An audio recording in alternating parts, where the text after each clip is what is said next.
Eli Harper knew something was wrong when Thanksgiving morning arrived without noise. No early call from his mother asking what time he would come. No message from his sister reminding him to bring dessert. No joke from his father about traffic. The day began quietly, and the quiet felt heavy, like a warning he didn't understand yet. He told himself not to overthink it. Families got busy, phones died, plans changed. Still, as he sat on the edge of his bed staring at his screen, he felt a tight pull in his chest. Eli was never late to family events, and his family was never late to invite him. At least they hadn't been before. He showered, dressed, and waited. By noon, the silence grew louder. Eli checked his phone again and again, scrolling through old messages, convincing himself he had missed something. There was nothing. Number, address, no time, no explanation. It's just an empty space where family should have been. Eli tried to distract himself by cleaning his apartment. It was small but neat, the kind of place built for one person who didn't expect company. As he wiped the counter, his mind drifted backward, replaying years of family moments. Holidays where he had always arrived early. Dinners where he helped cook while others talked. He'd never skipped a gathering. He had never been distant. If anything, he had been too present. That was when his phone buzzed. His heart jumped. But it wasn't a message. It was a notification from social media. Eli hesitated before opening it. Something told him he wouldn't like what he saw. The photo loaded slowly. A long dining table filled the screen. His parents sat at the head, smiling. His sister Mara leaned against her husband Daniel, holding a glass of wine. Plates of food covered the table, warm and perfect. The caption read, "So thankful for family." Eli scanned the picture again and again. There was an empty seat. Near the corner, a seat that should have been his. He wasn't tagged. He wasn't mentioned. It was as if the day had happened without him. His hands shook as he set the phone down. A strange mix of feelings rushed through him, confusion first, then hurt, then a slow-burning disbelief. This wasn't an accident. This wasn't forgetfulness. They had chosen not to invite him. Eli leaned back against the wall and closed his eyes. He waited for his phone to ring, for someone to realize the mistake. Minutes passed, then an hour. Nothing.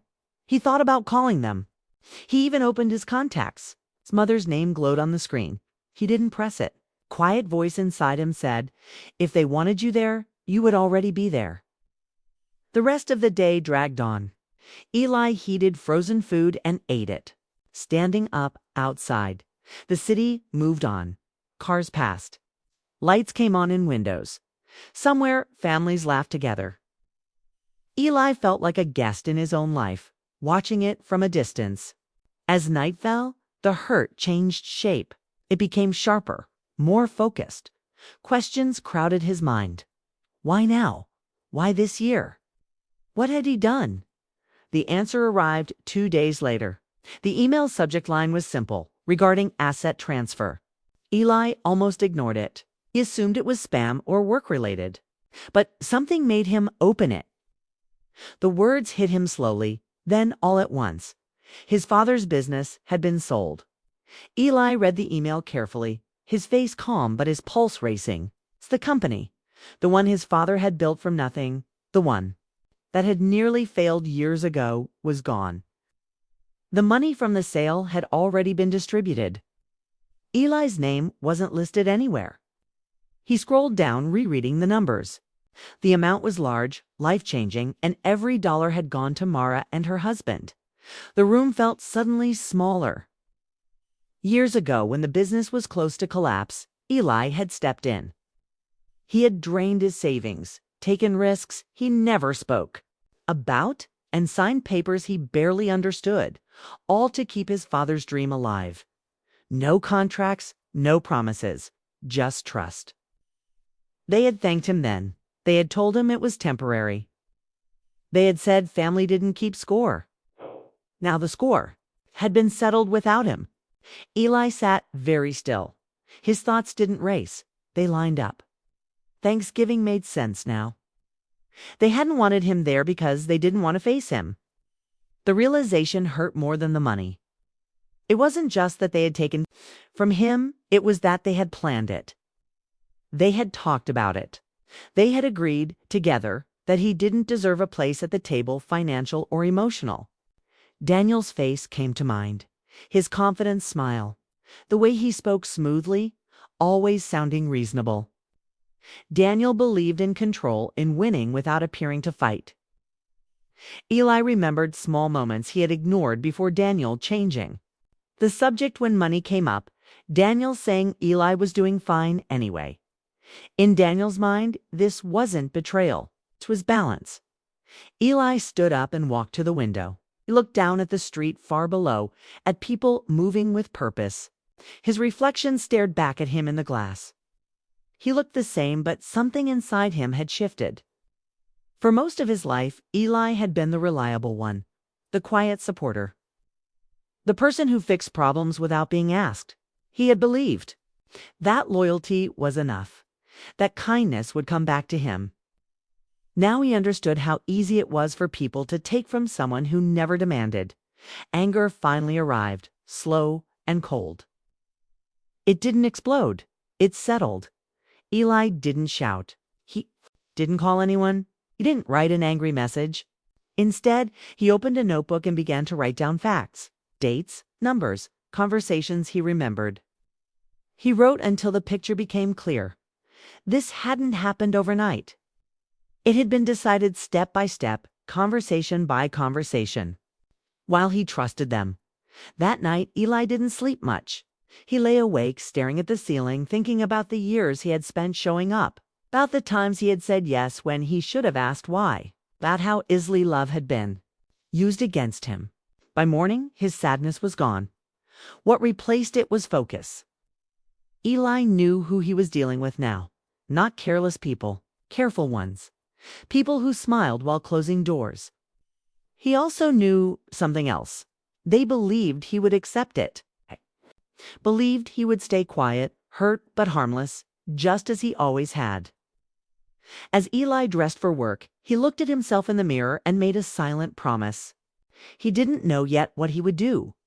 Didn't know how far he would go, but he knew one thing for certain. So he'd never let them forget what they had done.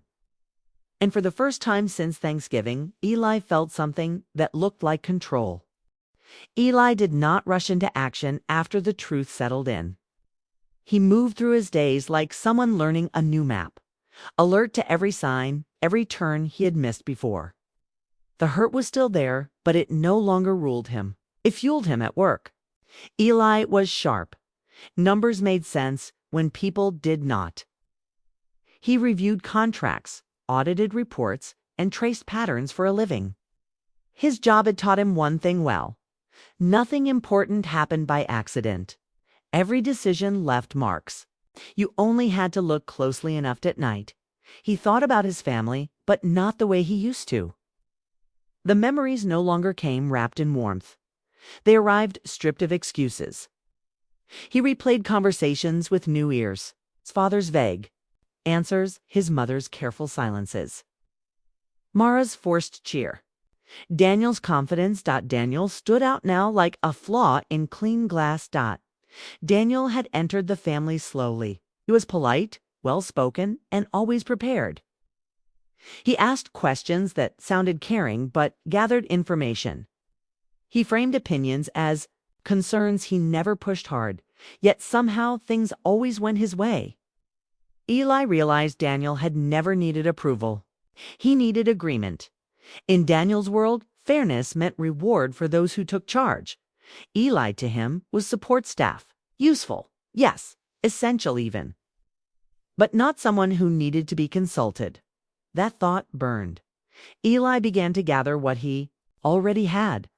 Old emails, bank transfers, notes from meetings he had attended years ago without thinking much of them. Didn't steal or spy. He simply organized his own past. Piece by piece, a clear picture formed. His money had kept the business alive long enough for Daniel to step in, restructure, and guide the sale. Legal, mostly. Moral, not at all. Eli understood something important then. Revenge didn't have to be loud. It could be quiet and clean, built from truth. Still, he hesitated. Some nights, he sat alone, staring at his screen, imagining the outcome if he acted. He could challenge the sale. He could demand his share. He could force a public explanation. The law might support him, or it might not. Either way, the family would shatter. Another part of him wanted something else. Not money, not apologies. He wanted Daniel to feel exposed, to sit in the same confusion Eli had felt on Thanksgiving. Wondering how everything slipped away so smoothly? That was the dangerous thought. Eli knew himself well enough to recognize the edge he was walking. Wanting fairness was one thing. Wanting someone to hurt the way he had hurt was another. The line between justice and revenge grew thinner each day. Meanwhile, Daniel's life moved forward without pause. Through shared connections, Eli heard updates he hadn't asked for. Daniel was expanding his business circle. He was negotiating new deals. He spoke often about integrity and trust. People listened. That made Eli's jaw tighten. One afternoon, Eli stayed late at the office to finish a review. The building was quiet, lights dimmed, the usual rush gone.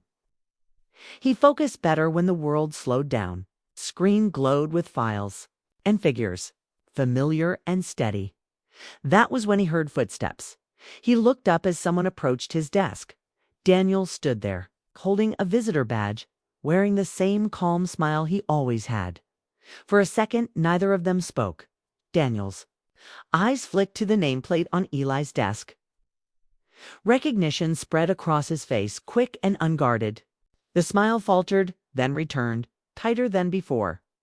"Eli," Daniel said, "I didn't know you worked here."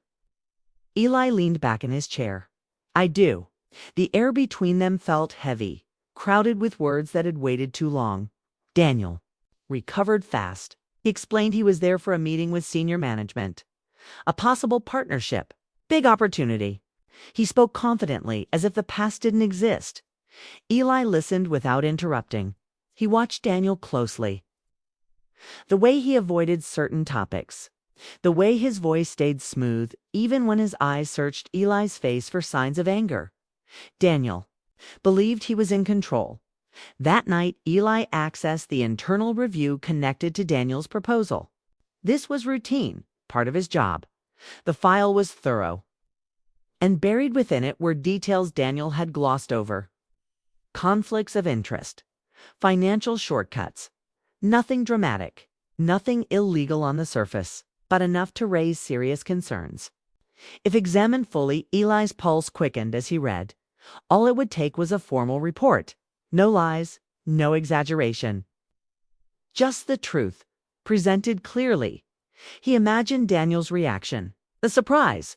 The panic hidden behind polite questions. The slow realization that the system he trusted could turn against him. Eli closed his eyes. This was the moment he had imagined. And feared. He stood at a crossroads he had never wanted to reach. On one side was action. Clean, justified, devastating. Daniel would lose the deal. Maybe more. Eli would feel the balance shift. The weight would lift, replaced by something sharp and satisfying.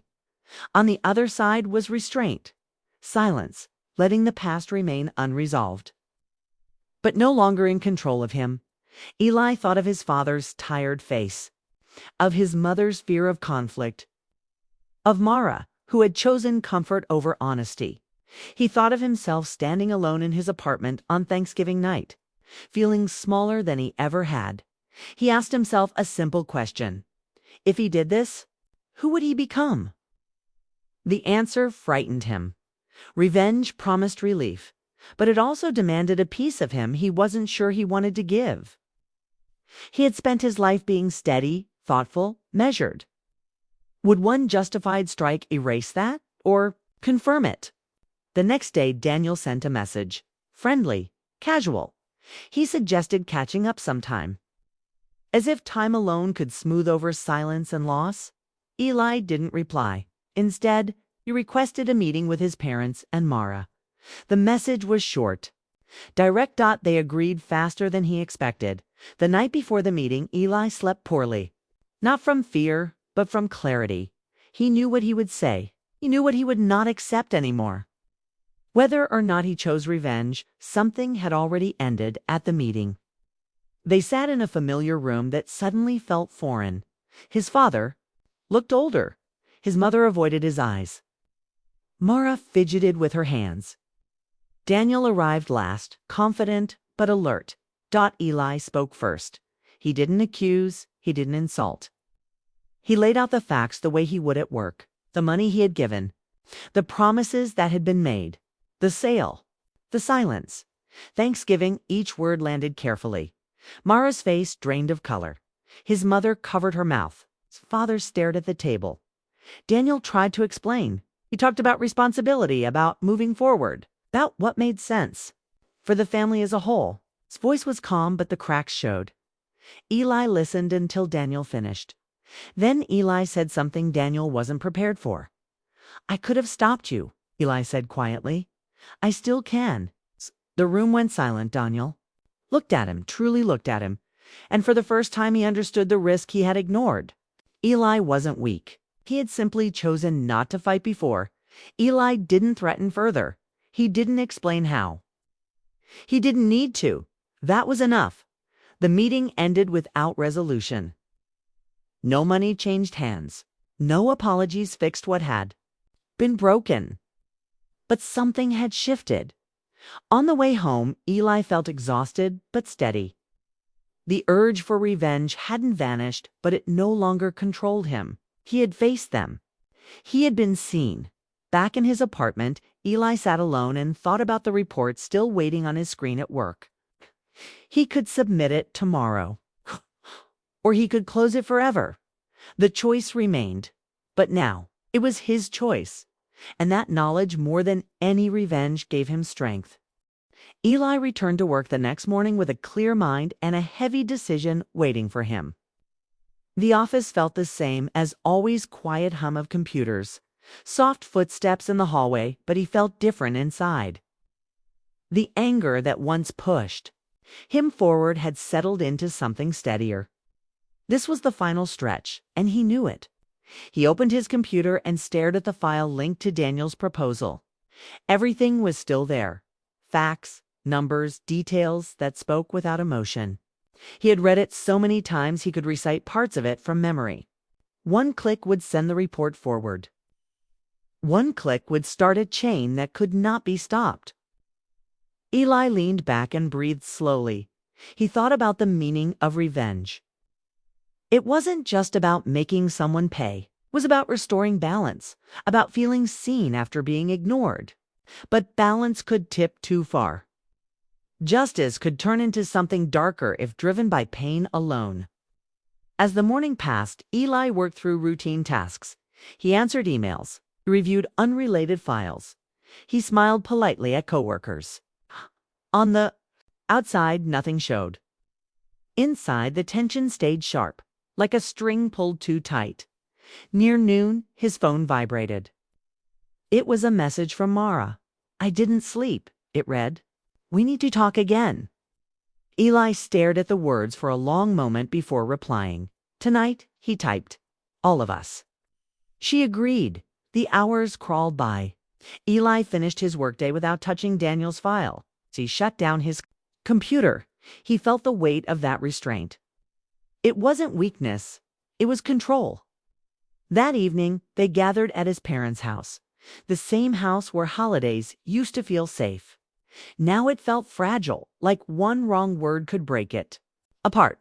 Daniel arrived quieter than usual. His confidence hadn't vanished, but it had softened. He knew what Eli meant when he said he could stop him.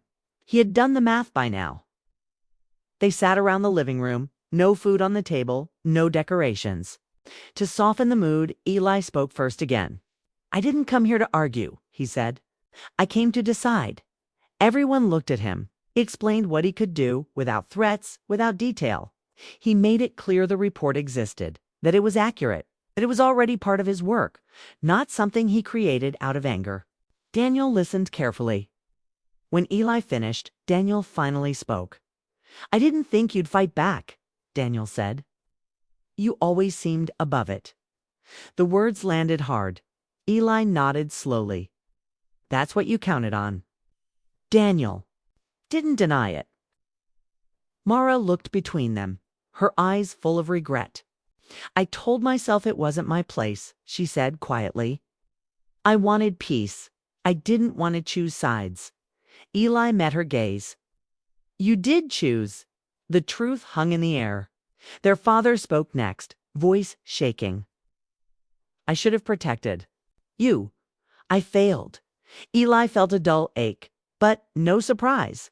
He had already accepted that. Then the room went silent again, waiting for Eli. This was the moment. He could demand his share. He could threaten exposure. He could take what was owed through force of consequence. No one could stop him now. Eli stood up. "I won't file the report," he said. Daniel exhaled sharply. But Eli continued. "This ends today." He laid out his terms, clear boundaries. No more access to his time, his money, his silence. He wanted nothing hidden, nothing.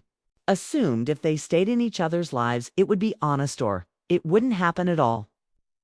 Daniel tried to respond, but Eli raised a hand. "This isn't a negotiation." Daniel nodded once. He understood. For the first time, he looked smaller. Eli didn't feel victory rush through him. What he felt was release. The tight knot in his chest loosened. He wasn't carrying the weight alone anymore. He left soon after, walking out into the cool night air. The street was quiet. Lights glowed behind windows. Life moved forward, unaware of the choice he had just made. At home, Eli sat in the dark. For a while, listening to the city breathe. He thought about the report, now closed, about the revenge he had imagined, sharp and final. It would have felt powerful for a moment, but moments fade. What stayed was who he chose to be.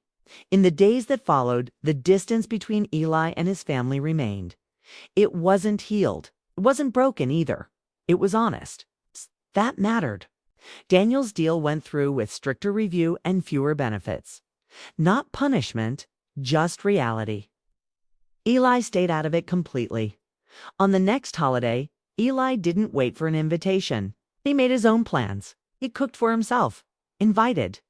Friends filled his space with people who showed up without being asked. He still remembered Thanksgiving, the silence, the photo, the betrayal. But it no longer defined him. Revenge had stood in front of him, offering satisfaction at a cost. Eli had looked at it, understood it, and walked past. In doing so, he didn't lose power. He reclaimed it.